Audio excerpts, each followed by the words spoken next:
தமிழக அரசியலில் பலவிதமான விடுகதைகளும் அதற்கான முடிச்சுகள் அவுப்பதுமான நிறைய விஷயங்கள் நடந்துட்டு இருக்கு.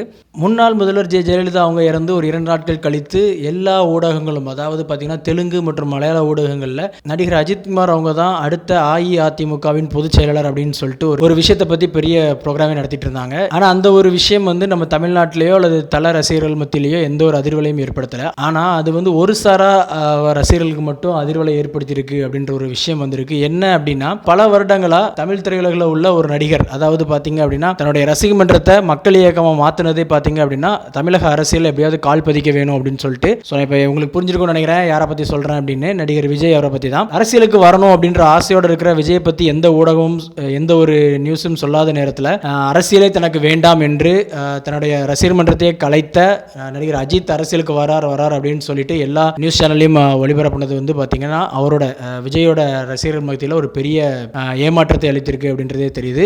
இது எப்படி தெரிய வருது அப்படின்னு பார்த்தீங்க அப்படின்னா, இணையங்களில் அவங்க குறிப்பிடுகிற சில குறுஞ்செய்திகள்லாம் பார்த்தாலே அதோட அந்த ஒரு வெறுப்புத்தன்மை அது எல்லாத்தையுமே கண்கூடா தெரியுது. அதாவது அவங்களோட உதாசீனம், அதாவது அவங்களோட தாழ்வு மனப்பான்மை எல்லாம் அதிலே தெரியுது. ஸோ அரசியலுக்கு வரணும் ஆசைப்படுற விஜய்க்கு அழைப்பில்லை, அரசியலுக்கே வர வேண்டாம், நான் அரசியலுக்கே வரமாட்டேன் அப்படின்னு சொல்ற அஜித்துக்கு பெரிய வரவேற்பு தமிழக அரசியல் இருக்குதா அப்படின்னு சொல்லிட்டு பொறுத்திருந்தான் பார்க்கணும்.